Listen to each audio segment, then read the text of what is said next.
you are in a huge problem if you have decided to take the IIM Bangalore UG entrance exam, because it is very, very close and you're not at all prepared, and I know that. And yes, you have to understand that if you want to actually achieve your dream of getting into the best IIMs in India, then you have to prepare well. It takes a lot of effort, and you are putting just 1% of what you have. Now in this situation, what you can do, you have two options. First is to give up on your dream and just scroll around reels and talk to your friends and have fun. Or you have the second option, to actually work out, to actually make it a point to find a solution to all your problems and किसी भी तरीके से crack the IIM Bangalore UG entrance exam. But then first of all, you'll have to understand what your problems are, and उसके बाद ही तुम solution ढूंढ पाओगे. तो सबसे पहले तो तुम्हारी problems की बात करते हैं. देखो, तुम्हारी problems हो सकता है math हो, क्योंकि math हर किसी का strong नहीं होता है. Even if you had maths in 11th and 12th, then also it is not a proof that you are very good at math, or you'll be able to tackle the difficult questions, the actually confusing questions that actually come in competitive exams, just like IIM Bangalore's UG entrance exam. So you'll have to understand that maths can be your problem. Maybe you're not able to solve math problems very accurately. Maybe you're taking a lot of time in solving them and you don't know कि उसके shortcuts क्या हो सकते हैं. Second could be logical reasoning, क्योंकि logical reasoning is meant to be very, very confusing. To actually understand if you logically can come to some answers or conclusions, and it is not important for every one of you to be extremely logical as much as they expect you to be. So yes, it could be a failure for you. Maybe you're not good at maths, maybe you're not good at logical reasoning, maybe you're not good with anxiety, maybe you cannot face any difficult subject and you cannot actually complete the whole mock altogether. But there is one solution to it, and that is your sibling. नहीं, वो वाला नहीं, वो तो एवं ही है. मैं बात कर रही हूँ तुम्हारे सिबलिंग सब्जेक्ट के बारे में, जो हमेशा तुम्हारा साथ देता है, जो हमेशा तुम्हारी हेल्प करता है, and that is English. And the best part about English in IIM Bangalore's UG entrance exam is that they are only asking English comprehension. नहीं बिलीव होता तो ये नोटिफिकेशन देख लो, तुम्हें FAQs में और इसके बारे में सारी डिटेल्स मिल जाएंगी. तुम जाके अभी IIM Bangalore की वेबसाइट भी चेक कर सकते हो. लेकिन बात क्या है, यहाँ बात यह है कि अगर तुम अपने आप को एंजाइटी से, मैथ अटैक से एंड लॉजिकल रीजनिंग के अटैक से बचाना चाहते हो, तो तुम्हारा इंग्लिश इतना स्ट्रांग होना चाहिए कि तुम्हारा एग्जाम कैसे भी क्रैक हो जाए. And you won't believe me that English comprehension is actually easy. I know when I say this, you think कि I am just very, very privileged to be saying this. But actually, only if you can read well. मतलब अगर आप एक avid reader हैं, अगर आपने books पढ़ी हुई हैं, अगर आप basic रीडिंग को बहुत अच्छे से कर लेते हैं, देन आप अचीव कर सकते हैं इंग्लिश कॉम्प्रिहेंशन में बहुत अच्छी एक्यूरेसी. तो एक रीडर बनने में बहुत ज्यादा वक्त नहीं लगता है. तुम आज भी एक रीडर बन सकते हो अगर तुम सिर्फ और सिर्फ डिसिप्लिन हो जाओ. बट एक्चुअली जो मैं बात कह रही हूँ कि क्या सिर्फ रीडिंग अच्छी होने से कॉम्प्रिहेंशन भी अच्छा हो जाता है, क्या ये बात सही है? इज इट अ मिथ और is it a fact? Obviously it is a myth. सिर्फ और सिर्फ रीडिंग से सब कुछ ठीक नहीं होता है. Although reading is something very, very important. Reading is one of the major parts of English comprehension. But क्या क्या करना है मैं तुम्हें बताती हूँ. Hey guys, I am Chia, your coach, and today in this video we are going to discuss the 4 important steps that you have to take if you want to ace the English subject. Because अगर English ace कर लिया तो बाकी दोनों में अगर थोड़ा बहुत इधर उधर परफॉर्मेंस होगी भी तो भी चलेगा.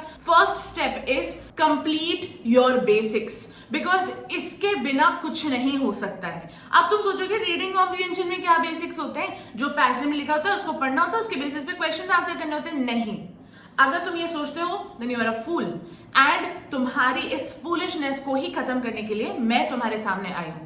सो जस्ट इमेजिन कि आपको एक पैराग्राफ मिलता है एंड उस पैराग्राफ से आपको बहुत सारी चीजें कॉम्प्रिहेंड करनी पड़ती हैं एंड उसके कॉम्प्रिहेंशन के बेसिस पे आपको बहुत सारे आंसर्स करने पड़ते हैं. लेकिन questions are what is the main purpose of the passage, the main idea of the passage, the main point of the passage.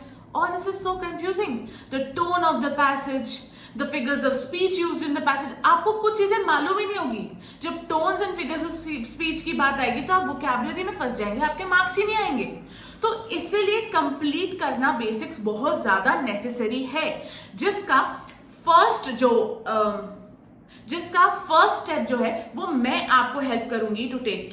क्योंकि मैं आपको आज ही शाम को इसी चैनल पे एक लाइव में दिखने वाली हूं, जिसमें मैं आपको रीडिंग कॉम्प्रिहेंशन के जो बेसिक्स होते हैं, बिल्कुल एकदम स्टार्ट, एकदम फ्लैश, वो आपको मैं पढ़ाने वाली हूं. एंड 100% वो आपका कंप्लीट हो जाएगा. एंड उसके बाद आपको किसी की जरूरत नहीं पड़ेगी, आपको कहीं कुछ भी पढ़ने की जरूरत नहीं पड़ेगी. Your basics will be 100% done. तो please promise me that 7 PM पे आप रेडी रहोगे with a pen and a notebook and you will be ready to take that class. The second point is you have to start reading. लेकिन read क्या करना है? अब देखो, समझो, हमको रीड किस तरीके से करना है. अब हमको रीडिंग हैबिट जो है वो अपनी इंटेलेक्चुअलिटी के लिए नहीं डालनी, क्योंकि वो तो डालनी होती है तो वो सालों तक डालनी पड़ती है. लेकिन अगर आप आज से शुरू करते हो इंटेलेक्चुअली रीड करना, तो फिर आपको लगेंगे कम से कम 5 से 6 साल एक इंटेलेक्चुअली साउंड पर्सन बनने में.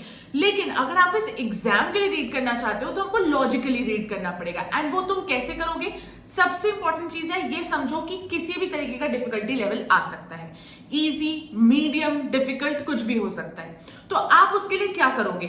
सबसे इंपॉर्टेंट है, इजी के लिए आपको इंडियन एक्सप्रेस जो न्यूज़पेपर है उसके एडिटोरियल्स पढ़ने चाहिए, क्योंकि उनकी लैंग्वेज बहुत इजी होती है और बहुत आराम से आपको उनकी बातें समझ में आती है, आप कॉम्प्रिहेंड कर पाते हो. सेकेंड स्टेज होता है अ लिटिल मीडियम. तो उसमें आप क्या कर सकते हो? द हिंदू के एडिटोरियल्स पढ़ सकते हो. अब ऐसा होता है, द हिंदू न्यूज़पेपर जो है उसके एडिटोरियल्स मिक्स्ड आते हैं. इजी टू मीडियम होते हैं, बहुत ज्यादा डिफिकल्ट नहीं होते हैं. इसीलिए अगर आप इंडियन एक्सप्रेस नहीं भी पढ़ पा रहे हो तो द हिंदू भी पढ़ लोगे तो भी चल जाएगा. तो इनमें से कोई एक न्यूज़पेपर तो आपको एवरीडे एडिटोरियल पढ़ना ही है, क्योंकि कई बार ये एडिटोरियल्स ही आ जाते हैं एज पैसेजेस एंड उन्हीं में से आपसे कॉम्प्रिहेंशन पूछा जाता है. तो इसलिए हमको इसको बहुत अच्छे से कर लेना है. ठीक है? Promise me that you will do it in the comments. अभी करो. The next thing that you can do is Aeon essays पढ़ो. एऑन एसेस पढ़ोगे तो तुमको समझ में आएगा डिफिकल्टी क्या होती है. चाहे वोकैबुलरी हो, चाहे फ्रेम ऑफ द सेंटेंस हो, चाहे आप एक पैराग्राफ पढ़ोगे, आपको उससे क्या कॉम्प्रिहेंड कर पा रहे हो आपको समझने में टाइम लगेगा. आपको एक बार नहीं, 2 बार नहीं, 3 बार पढ़ना पड़ सकता है एक ही ऐसे को, to understand what it is talking about, what is the main idea, the main point, the main purpose, etc. ठीक है? तो एऑन एसेस पढ़ना स्टार्ट करो. एंड अदर देन दैट, जब आप बहुत ज्यादा फ्री होते हो और आपको ऐसा लगता है यार I have to do something, I am not feeling very nice and everything, तो आप क्या कर सकते हो? आप ड्यूरिंग ड्राइविंग या जो भी, अगर आप बहुत ज्यादा पॉडकास्ट वगैरह सुनते हो तो इन पॉडकास्ट को इंग्लिश पॉडकास्ट से चेंज कर दो. आप इंग्लिश पॉडकास्ट सुनेंगे तो आपके लिए इजियर होगा कुछ वर्ड्स को समझना, आपकी वोकैबुलरी खुद ब खुद बढ़ने लगेगी. The third thing is vocabulary को भूल मत जाओ. ये मत सोचो कि इंग्लिश कॉम्प्रिहेंशन आने वाला है तो वोकैबुलरी को हम टोटली भूल सकते हैं. नहीं, ऐसा नहीं है. ऐसा हो सकता है कि आपको वर्बल एबिलिटी के भी क्वेश्चंस आ जाए. याद रखिएगा कि एग्जाम पहली बार हो रहा है एंड इसमें सरप्राइजेस होना एक बहुत वाजिब सी बात है. इसलिए वोकैबुलरी को साथ में लेके चलिए. ग्रामर को भी एक बार रिवाइज कर लीजिए एंड कुछ क्वेश्चन उसके भी सॉल्व करिए. अब जब आप वोकैबुलरी की बात कर ही रहे हैं तो वोकैबुलरी को कैसे पढ़ना होता है मैं आपको एक बार वो चीज समझा देती हूँ, क्योंकि ये मेरा एक बहुत अच्छा पैतरा है एंड ये अगर आप यूज करेंगे तो आपके लिए बहुत इजी हो जाएगा सब कुछ. आपको एक वर्ड लेना है, उसके 5 सिनोनिम्स एंड 5 एंटोनिम्स ढूंढ लेने हैं. इस सेंस में अगर आप एक वर्ड को नहीं समझ पाते हैं, एक वर्ड का मीनिंग नहीं जानते हैं, आपके लिए अननोन है, तो इस वर्ड के साथ साथ आपने 10 और वर्ड सीख लिए नए एंड दीज आर और 11 वर्ड्स. तो आपकी वोकैबुलरी खुद ब खुद बढ़ गई. द फोर्थ इज प्रैक्टिस करना. प्रैक्टिस करना एक्सट्रीमली इंपॉर्टेंट है. अगर तुम प्रैक्टिस नहीं करते हो रीडिंग कॉम्प्रिहेंशन की तो कोई मतलब ही नहीं है. अगर तुम ये सोचो थ्योरी पढ़ लिया, रीडिंग चालू कर ली, ये आई एम अ वॉरियर, बहुत अच्छी एक्यूरेसी आने वाली, नहीं होने वाला है ऐसा. प्रैक्टिस करो. जब तक प्रैक्टिस नहीं करोगे तब तक तुमको अपनी गलतियां नहीं समझ में आएंगी. तुम्हें तुम्हारी गलतियां समझ में आनी चाहिए. प्रैक्टिस कैसे करने वाले हो मैं तुम्हें बता देती हूँ. संडे से हम मॉक्स अपने खुद के लाने वाले हैं, IPM करियर्स, एंड आपको एक ओपन मॉक मिलने वाला है. I know this is a very interesting thing to say and मैं आपको प्रॉमिस कर रही हूँ कि संडे को आपका ये मॉक लाइव हो जाएगा. तो ओपन मॉक के लिए रेडी रहिएगा संडे को, क्योंकि अगर उसमें मार्क्स कम आएंगे तो आप ही का कॉन्फिडेंस लो हो जाएगा.